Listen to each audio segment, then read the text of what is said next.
Boom, what's up everyone? Welcome to Simulation. I'm your host, Alan Sakyan. Very excited to be talking about contemporary sacred art. We have Kseniya Ha joining us on the show. Hi, Kseniya. Hi. Thanks so much for coming on. So excited to host you.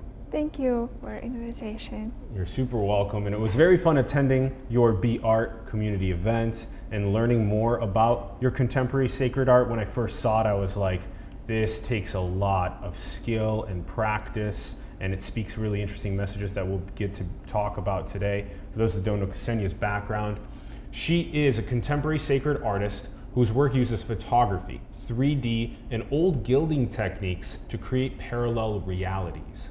And you can find the link in the bio below to her website as well as her Instagram page. All right, Kseniya, let's start things off by asking you, what are your thoughts on the direction of our world? Like where we are going, Yes, like where we're heading. So I'll tell you like the truth that I'm thinking. Yes. I think that we're like this spiral moving all the time, and we actually moving right now from the from the edge to the center, kind of like we as if we imagine all the people as one person, like one body, we all are moving to be back into be ourselves. So we're moving to the world being more beautiful and better and more thin and more sensitive. Yeah. Oh yeah, that's totally what it feels like as well. We're, in a sense, we had a period of what seems like a disconnection from nature, disconnection from source, disconnection from who we are, like our own authenticity for every single one of the humans. It seems like sometimes when we walk around on the streets that people are doing things that's clearly not their calling, clearly not their North Star. They're clearly not doing what they're passionate about. And so we're fixing that in a sense. I feel like the world is changing, and if you remember us as people like 100 years ago, who we were, I think we are coming to much to our truth. Yes. Like it takes longer and we can see it during our life just because it takes so long. But actually I truly feel that our direction moving in a really beautiful place. Yeah. And also, like, that process is a process of growth and transformation. It takes a while sometimes for these cycles of the caterpillar turning into the butterfly, and sometimes it takes some pain, it takes some healing that we have to do in order to get there. But it's also beautiful as we go burst out of the cocoon and we, fly, all of us, with our own passions and our own talents. Kseniya, let's talk about the journey of how you got interested in contemporary sacred art. How did you pick this up when you were growing up, and tell us about your life journey? Honestly, it's a so hard question. I don't know, because I think, so I was a teenager, and I think everybody would say it, but yes, I felt very different, from everybody. So I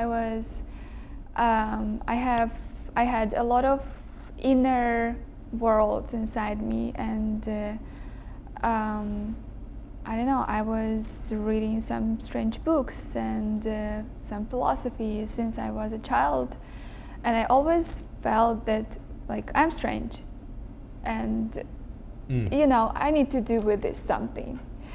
It's a good feeling to feel like I'm strange, Yeah. I'm unique, I need to express myself. I felt like I'm strange at school. So when I lived in Kherson. It's like small city in ex-Soviet Union country, Ukraine. Like it's so gray, and it's so, I don't know, everything not moving anywhere, nothing building, just everything just destroying, and you see the Soviet Union everywhere. So it's pretty depressing. How many people live in that city? I mean, it's not too small. I think it's 3 times less than San Francisco, but San Francisco is pretty small, right? So maybe like 300,000 people or something? I'm an artist, you know. I'm an artist. Like, I don't do the number logic. That's not my top cup of tea. Whoa, okay, so tell us more about you growing up there, yeah. Yeah, and then I attended to this art exhibition with the children drew something. And I'm like, oh my God, there's something that spoke to me. I said to my mother that I want to do the same. I want to try the same. So we went to this art school, and again, for small city as in Ukraine, this was kind of like a Hogwarts for me. Yeah. It blew my mind, and I felt that to be strange there is cool. Like it is in school. It's you try to be as everybody. Try to not mess up.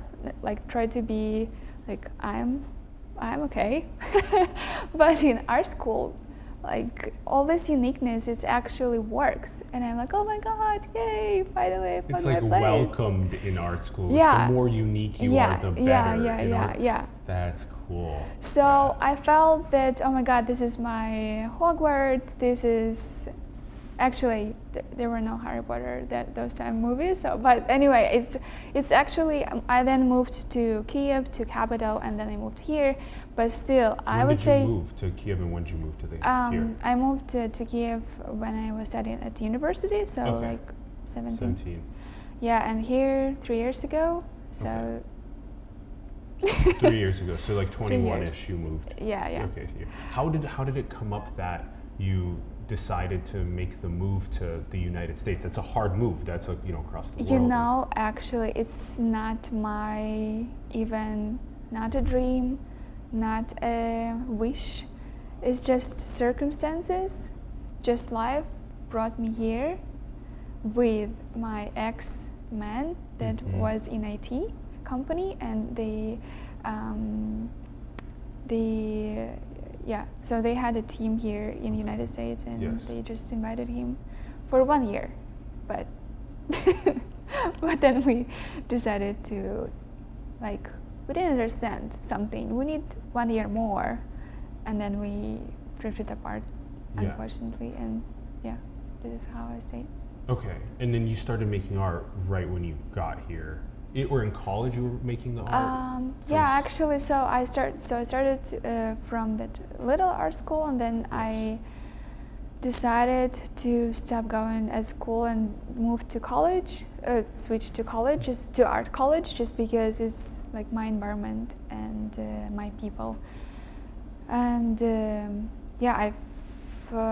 but I would say that the vision, what I'm doing right now, I think I started actually like 3 years ago, or 4 years ago. Yeah, whenever, like a little bit before that I moved, and here actually. So I did everything here, all this. Everything, most of the stuff that we saw in the video. Yeah. Here. Because before I was searching for the style and for my main media, and so it's my language. It's a super unique style. Yeah, I have to find out how you found out about this style, how you created this style. Yeah, I can tell about this forever. Great. Yeah, so I use the photography but I'm not a photographer. I actually don't know how to make photos, honestly. It's not my power. I'm more the artist, and photography I'm using only as just a background, as something that I can work with, as my canvas. So actually the movement in itself made this change to the photography, just because when I was moving from Kiev, I couldn't take all these canvases that I had. I was painting in oil, and I'm like, okay, I have like these huge canvases, but what can I do with this? Like nothing. So this made this huge change in my vision of my art, because I wanted to take it anywhere, because I wanted to be as light as possible, so I can just pack my computer and I have all my art there.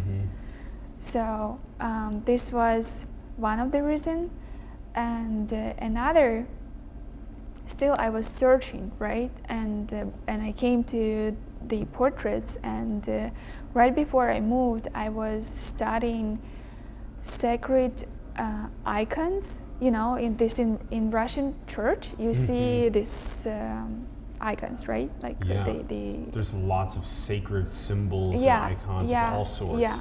Okay. So I was learning this technique, like Orthodox techniques for 2 years. Yeah. Okay. And I really like that time, and because I was searching the meaning behind the art, right? So I had my questions, and I went to go to find those answers in Orthodox techniques and sacred art.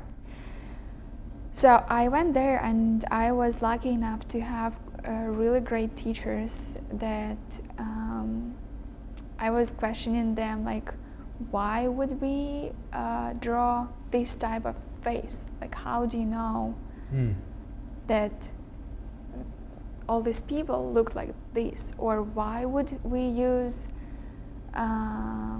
these lines? Or what, like, you know, all these questions. Yeah. And what I came actually in my own process of understanding, that I want to be as pure as possible in this sacredness. Yes. I don't want to imagine anybody. Like, I don't know to imagine any person that probably exists in the past.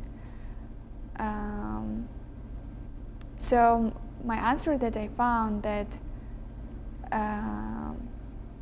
this God that I'm looking in my life, in my art, is like in every person. Yes. This is why I'm making pictures of real people. I'm not drawing anybody from the past or from my imagination. I have pictures of real people. And then these are photographs yes. of real, high quality photographs of real people. Yes. And then you do your 3D layering and yes. And then I use some of the techniques that I learned from the sacred Orthodox art. And add some of the contemporariness with the 3D by using also this gilding technique. It's also old, right? It's like thousands years of it. It's like started from Egypt even, and then come from Rome, and from like it's went through all this our story. Whoa. History. How did? Oh, interesting. Our story instead of history. Yeah, that's funny.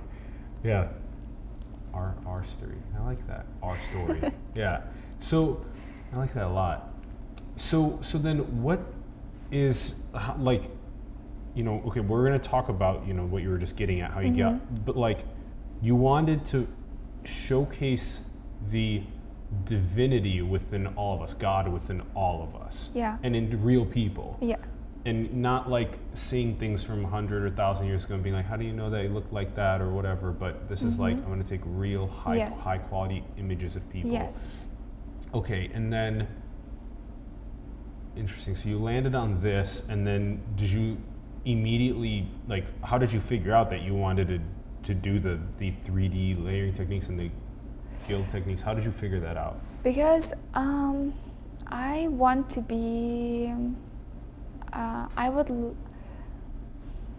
don't know if it happens, but what I'm dreaming about is, I'm dreaming to change the contemporary art. Like, I'm dreaming to change the environment in the museums and how the works are showing also. Because I think, so just imagine again all the history that we had, that old people in all times, they had so much connection with this question, who am I? Or why the world exists, or like what is going on around me, what is this all about? So all these questions, they were either questioning in art, either trying to find the answer in art. This is why, like, remember Egypt, right? All what they were drawing on the walls, it was about God. Remember Roma or Greece, they were doing godness, like sculptures of who? Gods. Or like whatever you, like Japanese, Tibet. And it was going for thousands years. And boom, something switched, and we, from the question, who am I, what I'm doing here, like who created me, or what's going on, who am I, we switched to I want, like, or I want to show myself, so it, like, from this came to like a very narrow, I don't know, question or answer, even something. Whoa, interesting. Okay, so this actually speaks a lot to your study of philosophy when you're younger, and you're like I'm so weird, I don't really, yeah, I hear you now. That makes more sense. That's great. Those questions, it does seem like we got disconnected from asking those questions, especially really recently. You look back just several hundreds, even thousands of years, it just really, people were more obsessed with asking, who am I? What is this creation that we all live on, this planet? How did it come? Why am I here? And what are these gods that could have potentially at play? And then, so now would you say that then the conversation has moved more towards, how do I make my paint stroke on the canvas of creation? Like how am I cool and unique in this world, or something, like how am I, what, like, not what am I and what I can give, but what I can take. Interesting. So we need to then, we need to create more value than we capture. So we need to make more than we take. That's been like a principle that I think is really important for people to embody. Yeah, so what I see right now in the contemporary art, and why I want to be in it, just because I see that contemporary art is very, very, very disconnected right now from the audience, like from the usual people. Like most of the people. Why is it disconnected? It's a good question. Like most of the people, I would say even 90% of the people, when they go to the modern or contemporary art like museums, they would try to understand, but it would be mostly something from their mind, but not from their heart. Okay. So it will be, okay, I get it, he meant this, this, and this. Maybe it's cool, but... You want them to feel more. I want to feel more and have much bigger questions. Love it. Like from this to like to the universe questions. To questions, the size of the universe. But how does your art do that? Because you're trying to shift the contemporary art, sacred art scene. Maybe you're trying to shift contemporary art more towards sacredness and the bigger questions and stuff. And then how does your art do that? Probably I would not. I wouldn't say that I want to shift it to the sacredness, because it's my questions, right? This is what I'm interested, and it's totally fine that if other people not interested. Yes. Okay. in such questions. Yeah, same thing with the show. It's like if people don't like the questions, they watch other shows. Yeah, like just like that. Yeah.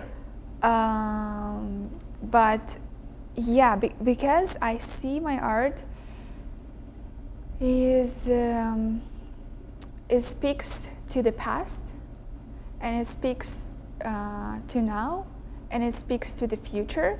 Like it speaks through the past for the ideas and for like gilding techniques, for example, and these icons that the technique of icons that I've learned.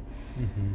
And nowadays, just because I use the photography and the printing and stuff, and this 3D is actually kind of in the future, because I also right now learning VR and AR to, for example, when you see the image and then you can use your phone and then it start to like something moves and show you like story about what is this, how is this, like, or somehow interacts with you. It'd be like when you go up to your art at a museum, that they get to actually, maybe wearing AR, would get to see the story of why, how it came up.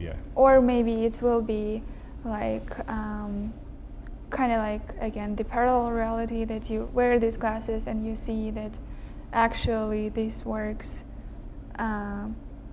like maybe in a gallery that looks like an egg, for example.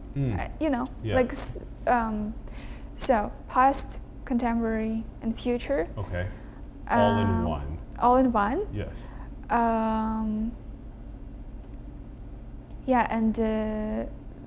this is, I think that this language is, I hope that it's pretty unique, and it has like it has a lot of layers, I would say, like for different people and for different depth. Yes. And it also in a way is beautiful. So my personal desire is to see the beauty in the art galleries and museums, because sometimes you can see, and again, I understand all the story behind it, how we came to it, but it's very, very logical. It doesn't speak to me. I understand it. I can give like 10 lectures why would all this matters, important, how we came to this point. Like if it's trash on the floor and it's art, I can explain why, but I'm not, it doesn't speak to me, it doesn't work with me, because art should be the door from earth to the sky. It should be like a door, so it should be like a window for you. Yeah. Wow. If you want, you can open it. If not, you can just, interesting, there is a door here. Okay, so so then art is like, when you're born, there's like a little door or window, and then like, if you're interested, you can open that door, look through the window, and what on the other side art can be is this expression of the biggest questions possible about why we're here, what our purpose is. That's cool. I love that. Yeah, this is my dream. What art should become. We have that same dream. I wish more media content was about those big questions. Right now, so much of the media content is not enlightening. It's not enriching, and it's not very artistically cared for well. And if more media content can be like the door or the window into the biggest questions, like that's why we try and do this show, and we hope that more people make art with that intention behind it, like you're talking about. Let's start breaking down some of the art. You've been explaining it a little bit, where you take this high def photo and then you do the 3D and the gilding techniques, but let's, which one do you want to show first? I can. Okay, let's show that one. And then we can, Oh, you want to show it like that? Okay, cool. That sounds good. Let's do that. All right, so we'll switch to this camera. All right.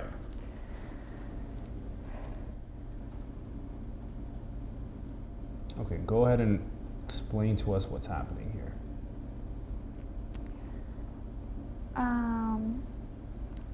So this is all this is it calls Fur and Bones series.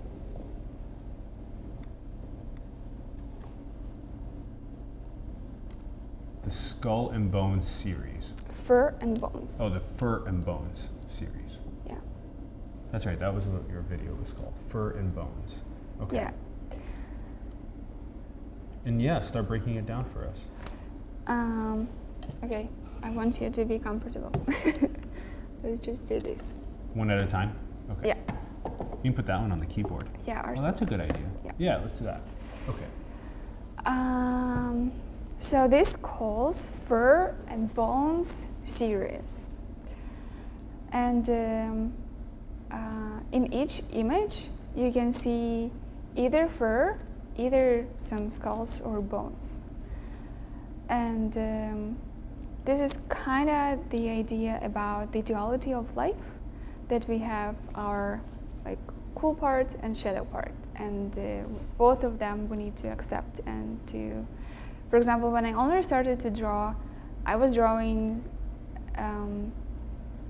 angels, for example, and I was thinking, this is cool, like this is like cool and beautiful, but where is the truth? Oh, that there's also the demon, the dark side. And I also truly believe that art should show the truth, like Oh yeah. the wholeness, Yes. the fullness. So you show then, where's the duality here? Show us the duality. The truth. It's like the whole series is talks about this. The whole series is about different. I would not even say that I put them. It's just somehow just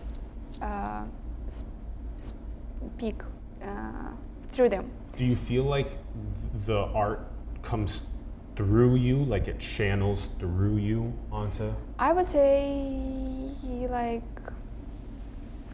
yeah, I would say that it's probably my process how it works for me, that I start to do something and then it's kind of like born in its own way, and I'm like, oh, cool, interesting. Yeah. Oh, that's what is the okay. Yeah. So for example, yes. Oh, I feel like I want the skull here. Okay, what it's telling me? It's telling me something about this and that. Interesting. So then, would you say that in this example that then we have, there's the fur here, and then there's this skull here, and the skull's it's golden. Yeah. It speaks so loud because it's golden, bright like that, right? And that's kind of like, it kind of says a little bit about like the fragility of the body, but also kind of like, this is the body that you're experiencing life through. Is that kind of like, I'm interpreting it myself in how I feel. Yeah, it's a good interpretation.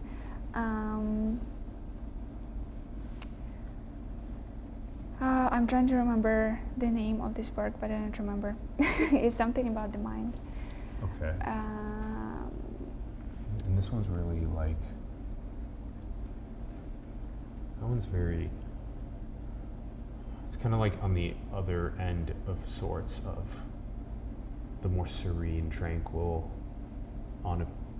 maybe it could even be like has passed, but it kind of looks maybe a little bit like levitational maybe. Yeah. This calls the soft power. The soft power? Yeah. This one? Like if you I love see, that. it's like. It's a great. So you can see that she has something inside her that even like light come through, but it's soft.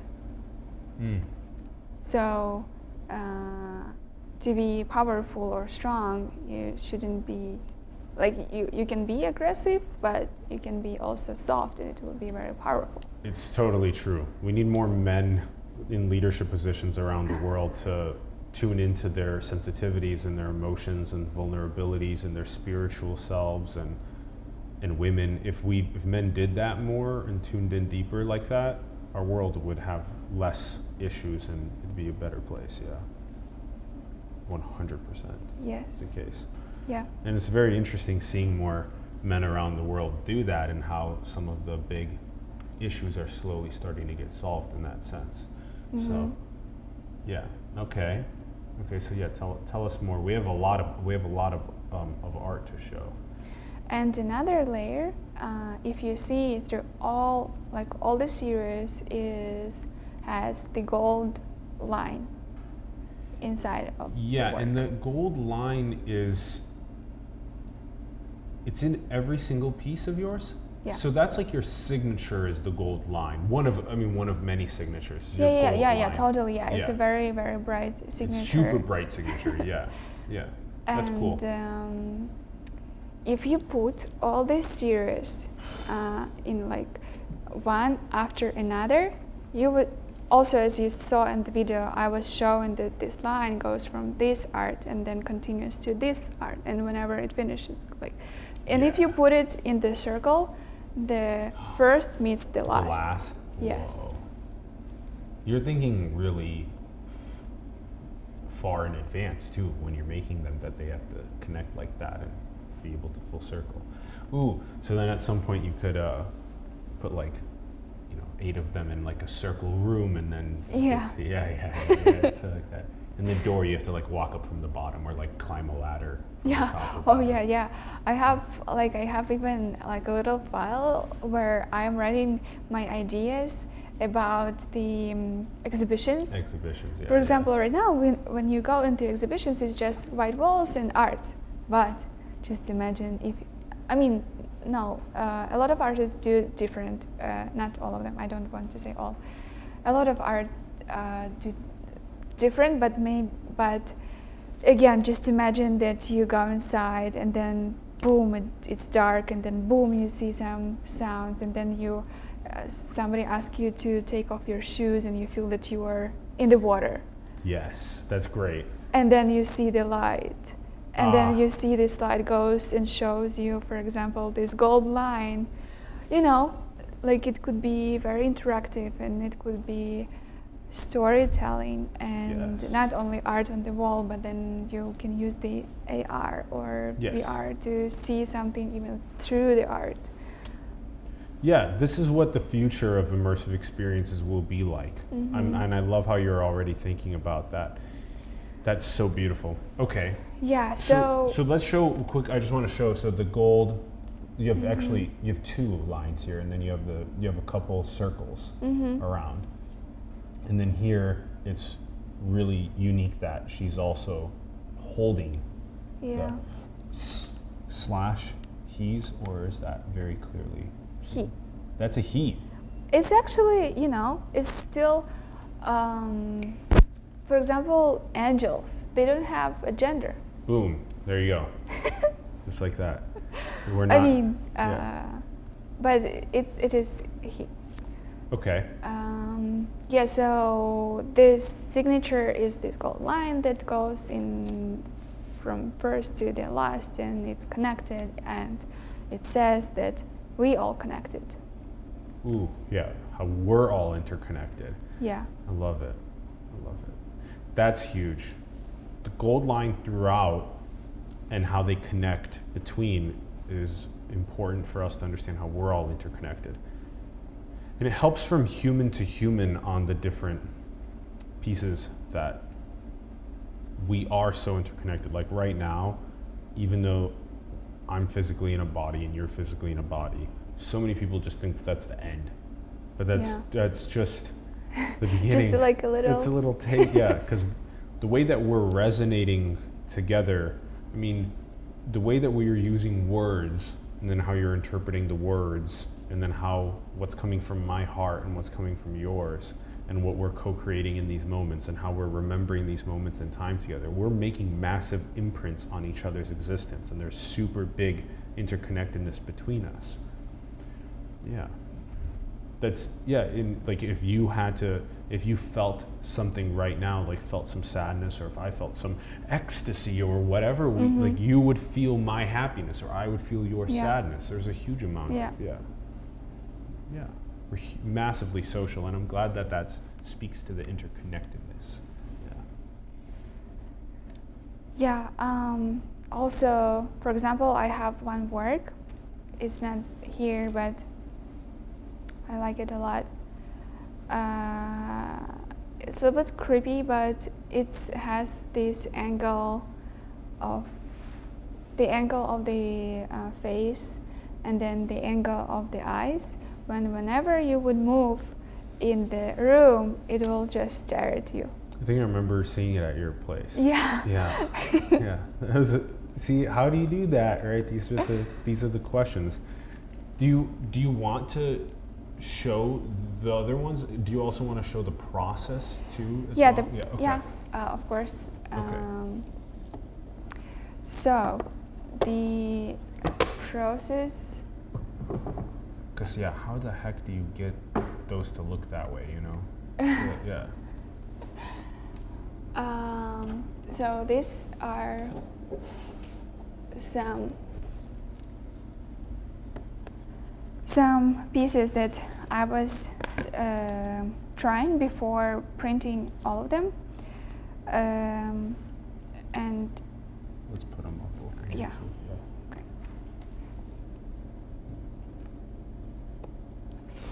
So the first interesting detail is that the paper that I'm printing in has a silver color. So when you look at it, especially on the blue ones, you see this depth, like more deep. For example, if here is a usual paper, and it's pretty flat. Yeah. So here, this is like very flat color, or even here, but here or there, especially there, you see, and it's kind of like greenish, bluish, silverish. Yeah. So it's like a little bit takes your like there, like into. Yeah. So this silver paper itself. Okay. Gives depth, and it takes you in. Yeah. Okay. So I'm using the silver paper, and then it's the matter of how to protect the paper. Like you can use the glass. So I'm using the plexiglass right here, and there's a layer of plexiglass. Yeah, there's a layer of plexiglass, and then my question was how to add this gold there. And first I tried to add it like right here on the plexiglass, but actually it doesn't work just because you can scratch it and it goes away. It goes away. Yeah. It looks cool because it's like this 3D effect, but you can't save it. And then I came to this print company and I said, can we try to do the gold under? And then they said that it's not possible. And they said it's not possible, which you were like, I'll show you. No, I'm actually, because this gold line is so much. Yeah, your signature. Yeah, it's the 50% of the idea, or. And I'm like, I need this gold line. Yes. And so I asked them to make this piece for me, this small. So they printed, and then I did this gold line, and then they put this plexi under. Whoa, yeah. And they said, it's surprisingly, like, we never done this before, but oh my God, it worked, like, lucky you. Yeah. And I'm like, oh my God, lucky me. Yeah. So this was like really gift. You're a pioneer. Because I'm like, it works. So And what I don't think you've mentioned this yet, but how do you do how do you get this part? This Yeah, how do you this get is that 3D. part? And same thing with this part. Yeah, how do Yeah, you this is 3D. It's 3D. So what do you mean? Like, how do you put the 3D onto the photo? Yeah. So first, what I'm doing, I'm creating the 3D model at Cinema 4D. Cinema 4D. Okay. Yeah. Okay. It's like software. The software. Okay. Yeah. And then some of them I made from scratch, like this mask of Cannibal Lecter. This was made from scratch, and this skull was made from scratch. I actually just like downloaded it. You downloaded those? Yeah. The skulls I just used that somebody made before me. And then the mask, though, you made from scratch in Cinema? Yeah, so you 4D? create the form, Yes. like mask, and then you put the fur there, and then you put all the lights around, and then you render it. So interesting. Okay, so the mask came as just like a mask that you could input, and then you had to like add all of the fur, add the light, and then you could render it out. And then you would just put that onto like the image in Photoshop. I have two images. Yeah. Okay. This image. Okay. So this 3D. These are images stacked on top of each other. Mm-hmm. So it's like the 2D photo plus the 3D rendering on top of it, plus the gold line. Yeah. Okay. Okay. Yeah. I mean, and for example, this skull, it was really hard to find the right angle. I was rendering probably like, I don't know, maybe 10 times just because I need them both, like this guy and the skull, look in the same direction and looks truly. Yes. So I got a lot of question actually, like if it's called truth, like if their skull was there. Is that a historic animal skull? Is that from like a dinosaur, or is that from like a more recent animal? I think it's dinosaur. Oh my gosh, that's really cool. Yeah, because that's like 65 million years old. Yeah, that's cool. Because then now you're mixing together deep time. Like you're also taking dinosaurs from tens of millions of years ago plus humans today, and putting those together, which already speaks like a deep time. Yeah, that's great. And I can see how long it took to try and get the face pointing in the same direction. Like if my head is tilted this way, you would need to keep rendering the dinosaur's face until it points in the same direction. Yeah. Yeah. And not even this, like even also a little bit this, so it was a little bit down. Oh yeah. Yeah. Yeah, so this is the process. And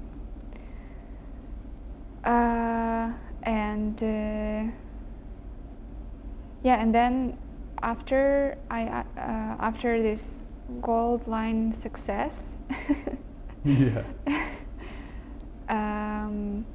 also the setup, like how you can put it on the wall, is also could be different and cool, because if you remember, there was lights not under, but I mean not above, but right? Yeah, under. but below. Below. Yeah. Below the image, and because this type of framing that I'm using, like actually without the frame, right? Like frame without the frame, you can just put them on the wall without the frame. So it also gives without the frame. So I don't know why, but I just don't like art in the frames. I love that principle. Yeah. It's like, how can you put art into the frame? Because then, can you put it in the frame, and then also the frame has to have something to do with the art. If like the frame has nothing to do with the art, then it's so weird sometimes. I guess that could be art in itself. I mean, too, I think it worked for something, some other, but for me, I just can't put the art into the frame. It just feels like, it's kind of like frame. Yeah. That's such a unique principle for it. So, but those have frames. Yeah, but those is just Diesel. because I wanted to, because to produce this is actually very, very expensive, Yeah. unfortunately. Yes. So I wanted to try to see how people react on the art fairs, you know, like Art and Wine Festival, where people eat and buy art. Yeah, yeah. So I wanted to put them there, and for that I needed to use as less money as possible for selling them for as less money as possible. Okay. So I needed, and those frames you can like buy them as they're already made. This why they're cheaper. Okay. It's not a costume like, as this one. So Okay. it was just for certain circumstances that I needed to test how it works for you, for normal Okay. people that like Yeah. that like wine and Yes. you know, food and art. In the video we saw the art in galleries. Is that typically where you've been able to, you know, tell us about the timeline? So like how long would it take you to make one of these? And then when you do make one, then how do you then identify, how do you find galleries to put it in? And has it been, are you looking to sell, or are you looking more to inspire, or both, like, or both of those things, you know? Well, this question is always the hardest one for, you know, how to bring these not useful, just beautiful things to sell or to get into the galleries. It's a question that I was learning all this time, and Yeah. I know how to do it. It takes a lot of time and resources and a lot of efforts and work, and really hard work. So for now, I'm not represented in the galleries. Not yet. Not yet. Yeah. I'm looking for this, and I would be happy to do it. I also know that right now artists can exist without the galleries, and just with all Kind the of. social media. Yeah, you can exist without the galleries. Yeah. Which you are doing. Yeah, people can easily just take one of the photos that you're posting on your Instagram or website and just be like, I would love that in my house or office or commercial property of any sort, and as an inspirational piece. Yeah, I love it. As a door to questions. Yeah, I would love it as a door. That's right, Yeah. because people want something profound for other people to see how you know, like universal they are. So like people want to put up your art in their home or commercial property or wherever, because then when other people walk in, they will get inspired by that to think big, but also because then they'll be like, that person is smart because they think big picture, because they want people to walk in and okay, I see how these things are all intertwined. The artist wanting big picture, the person that buys wants the big picture for other people that come in to have the big picture. It's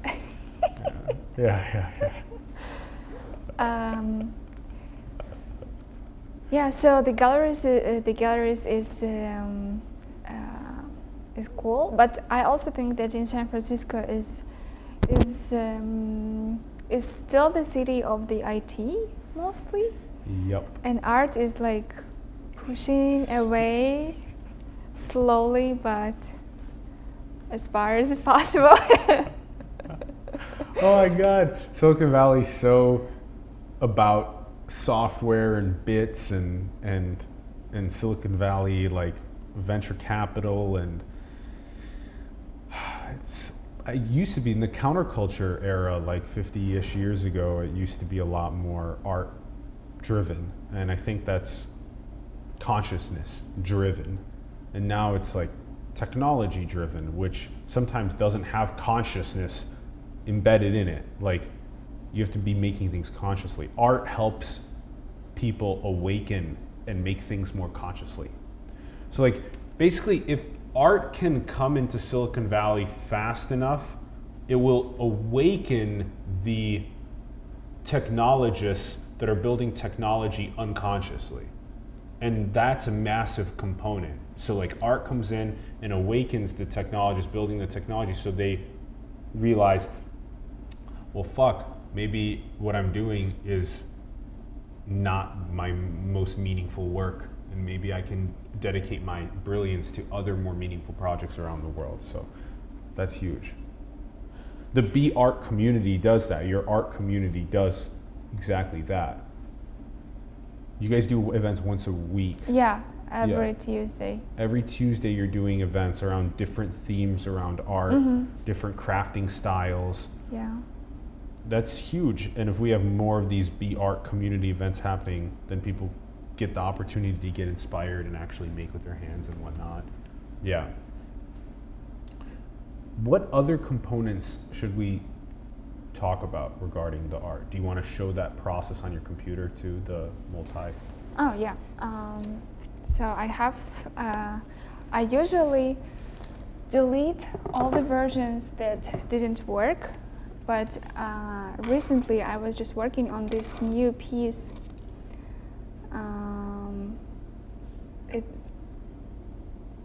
And I saved all the variations on the way, and then I wonder, maybe I shouldn't delete them, because all this process is actually super interesting. Oh, I'm so pumped to show everyone this. Okay, cool. So, do you see it? Yes, and let's angle it also a little bit this way, and let's turn it like this. Oh yeah, right. Yeah, okay. So, when I work on the photography, I'm doing like different, like maybe this. No, this is no. Maybe this, like no, or maybe that. And then whenever, and this portrait didn't talk to me for a long time, so this is why I was making so many variations.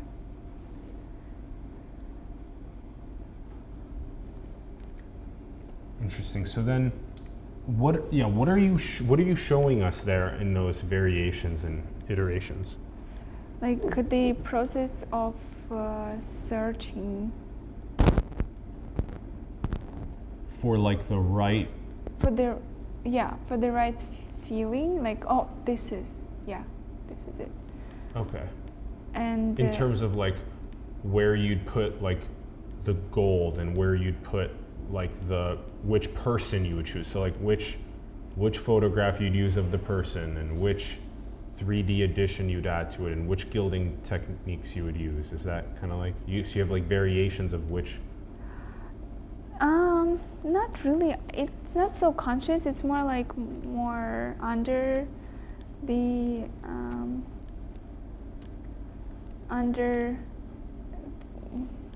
mind. Yeah. I remember one time, I think it was with so this was the. I just want to say one time with Adelia, who's your partner at Be Art, just that she was like helping me make the TEDx slides for the talk I gave. And I was being so freaking literal with like everything that I was saying, like super like logical and brainy. And she was just like, it was very funny because she was making good points. And ever since then, in practicing meditation and practicing these different skills have dropped me deeper into my heart and deeper into feeling and deeper into art and abstraction and things like that. And that's actually been extremely helpful for me for seeing the world with both of those lenses and perspectives. Yes. So you were just like, Alan, that you're thinking way too much about this, and like you're like feeling it more, and you're. Yeah, it's more like a conversation, because this is already something that want to be alive, and it's not you creating it. It's like the flow between. You're more like in terms. You're more the pen. Yeah. You're the pen. You're the pen. The idea is coming through you, and you're Yeah. the pen. Yeah. Okay. And you just need to be the right color or the right thickness of this pen, right? Yes. And to write, like to have the ink inside. Yes. So this more like feeling, oh, this is it, or oh, it's not it. Oh, I should go in that way or in this way. Wow, that was really cool. That you kind of gave me another way of viewing how we're all making those paint strokes as like pens on society, like our own expression is our own stroke on the big canvas of our world. And then like within the pen, or like, you know, not only is it like the color that you're picking, the thickness that you're picking, then there's like, is it like an airbrush or like paint or like, you know, whoa, there's like so many varieties of ways that people can make an impact on the world. And yeah, it's a good way of viewing it.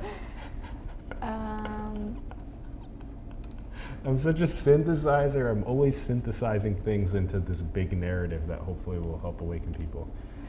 It's coming out soon.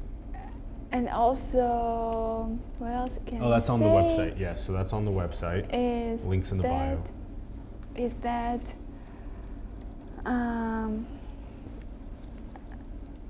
these portraits also connect to the abstract, like portrait, abstract, so this whole line continues.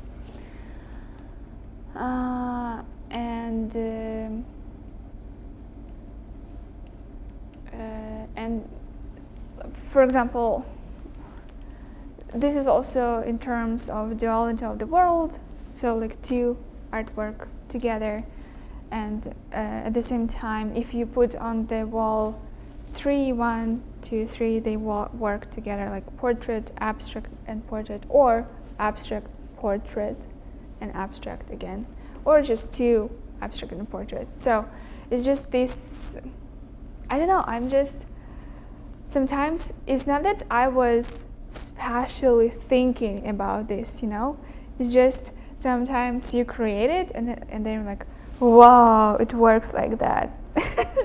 Yeah. So I'm just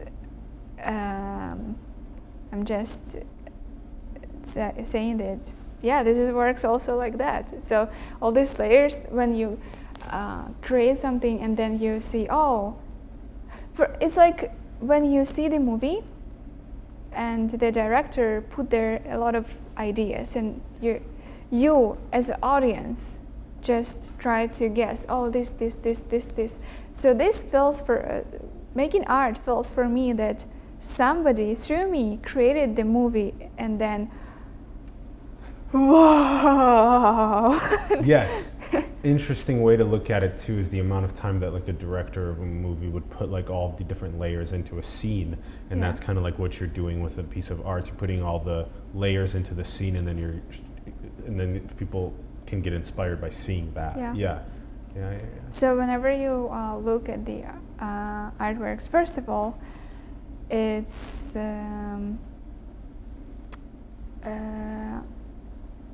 you, for example, like in the first time you can see, this is like binary perception. It's beautiful and strange at the same time. I want to look at this and I want to walk away just because it sometimes is strange or it's watching me, you know, as that portrait, or it's very ancient and old, and it uses old techniques, but at the same it's very contemporary and it uses way forward techniques.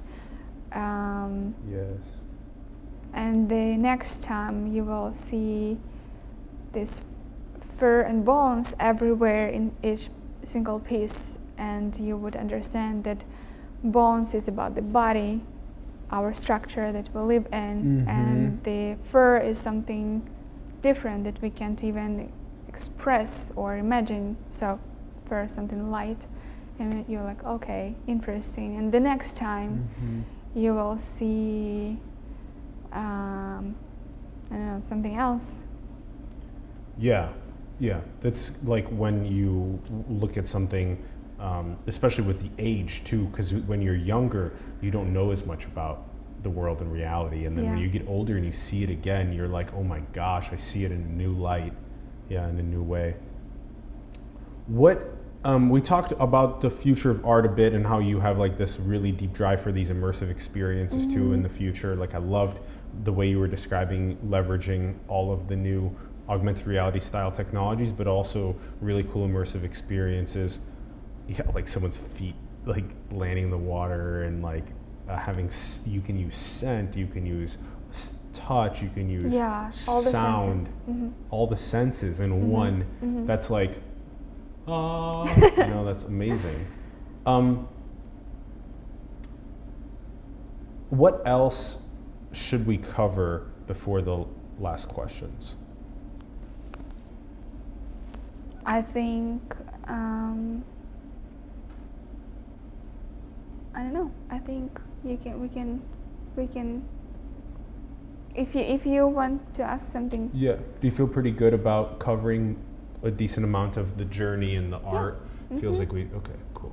I like to make sure that, like, especially because you have so many unique creative things embedded in your process that, and in what it means and how it inspires, I just wanted to make sure that we got to the most important stuff. Think so? Yeah. Yeah. We're good? Okay, cool. All right, let's ask you, do you think we're in a simulation? Okay, what is in the simulation? Like in Matrix, right? Kind of. We also maybe could say, like, what is reality? What is reality? Is reality real? Is it being simulated? Oh, okay. What would be even the difference? Yeah. Oh, okay, yeah. So what I think that I would say that I think, I'm not sure that I truly feel it, but I think that always this dream of of just some godness, and it will just, and it's a second, but at the same time it's millions and billions of years, so it's everything in one. So it's like a point that can be like a little or huge. And yeah. Well, I mean, it's something that I'm just, probably I've heard it somewhere and it's just resonated with me. I wouldn't say that I truly felt it in any way, but this is, if you ask me what I truly think, this is what I think. Like, I think that is all a dream of one creature, that we are we are all part of it. And then it woke up and boom, nothing. Whoa. Yeah. So it could be that then the timeline of evolution and all that is then compressed and condensed down into the simple dream of God, or this artistic expression of it. Like, it's kind of like there could potentially be so many of these evolving around happening, and the beauty of it is if you try and compress this universe down into that little tiny bit, and you like run that one down, and then you compress another one and run that one, and you just like observe them all, try and understand them, look at how they all evolved, like what is the art behind it, what is the science behind it. Yeah, it's like, for example, you take the paper and then you put water there, and then you use brush and watercolor, and you just push this brush stroke, and then the color just spread out in the color, and you're like, interesting. So we might be this brush stroke of the watercolor on the paper. Yes, especially because then there's like the observer that says, whoa, interesting. And then we are all in that also going, whoa, interesting. Mm-hmm. So all 8 billion of us and all of the sentience, all of the other animals, plants, etc., are all like, interesting. And meanwhile, on this side too, that did the creation is also, interesting at the same time. Like, wow. And then what do you think's the most beautiful thing in the world?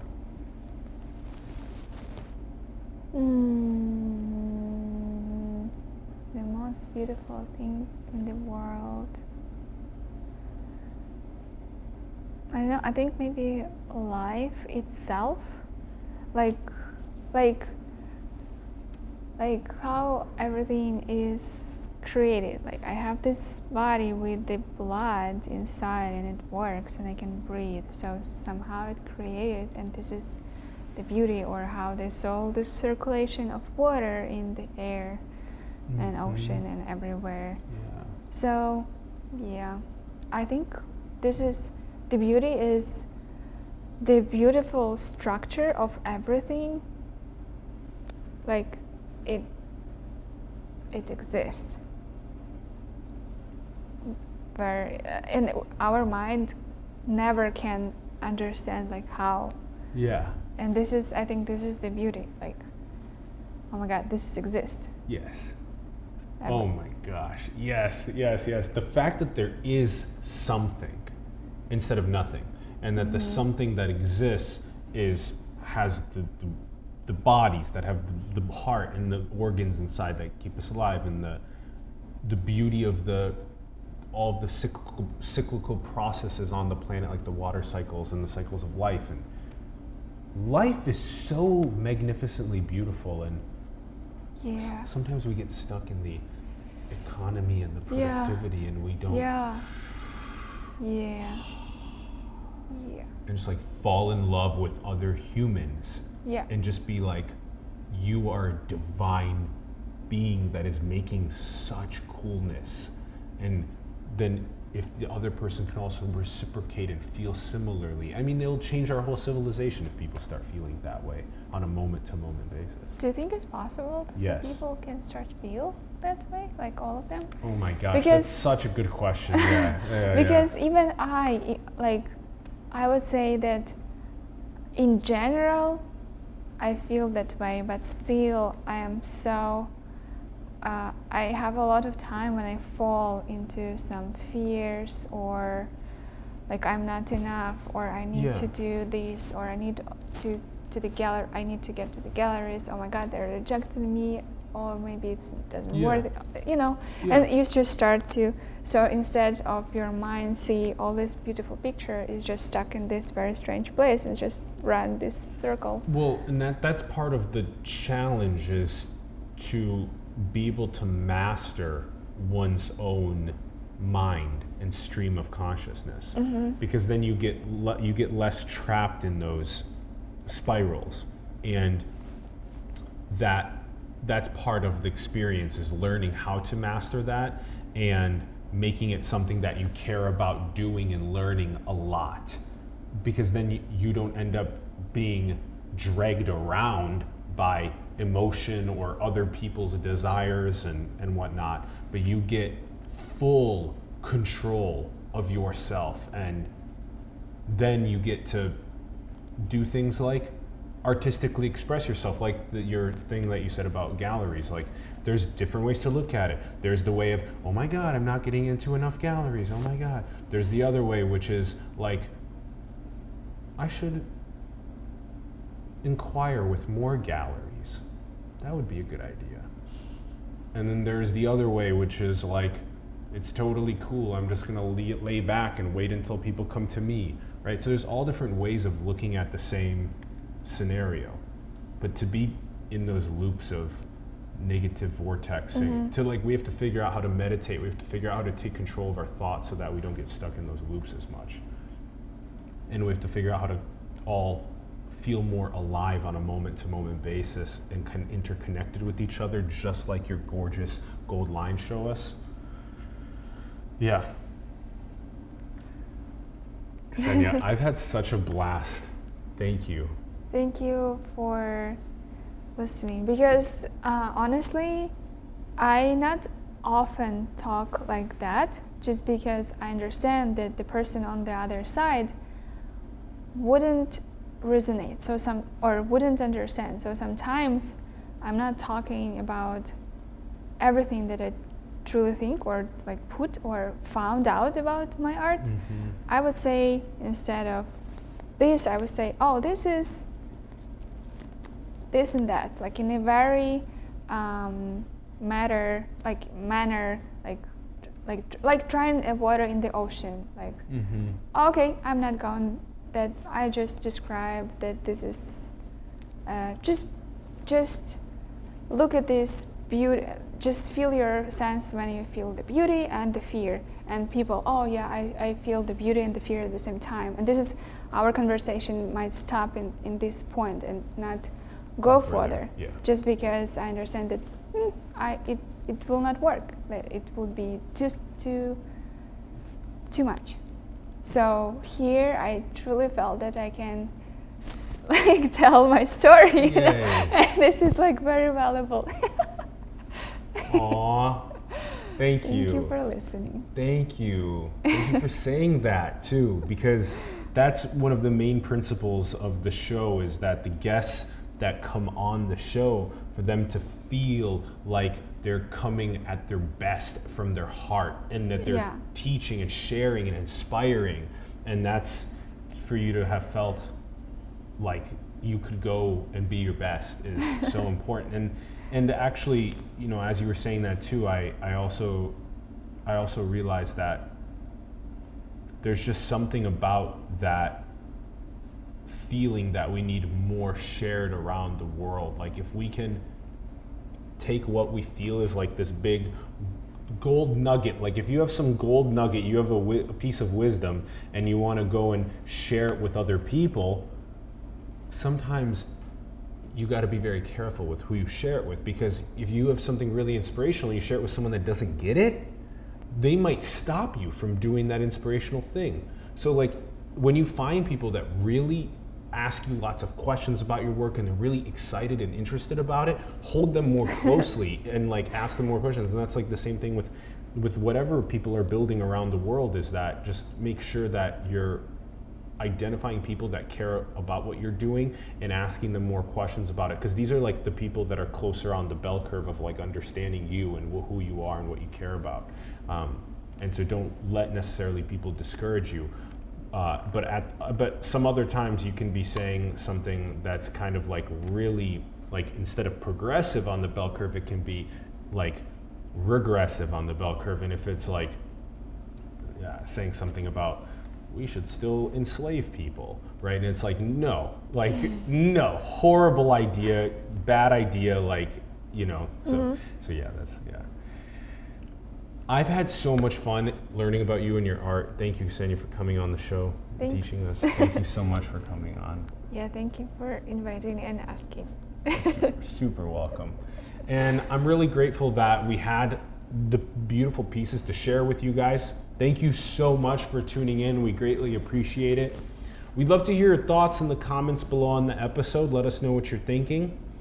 Also, have more conversations with your friends, families, coworkers, people online on social media about contemporary sacred art, about the things that Kseniya was teaching us about on the show, about the big questions, and about how making art can help inspire people to think about the big questions and feel into those big questions.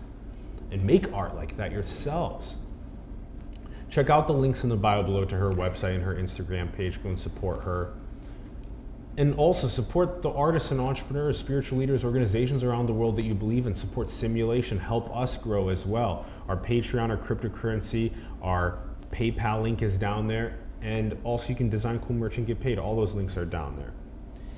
And also, build the future, everyone. Manifest your dreams into the world. We love you very much. Thank you for tuning in, and we will see you soon. Peace.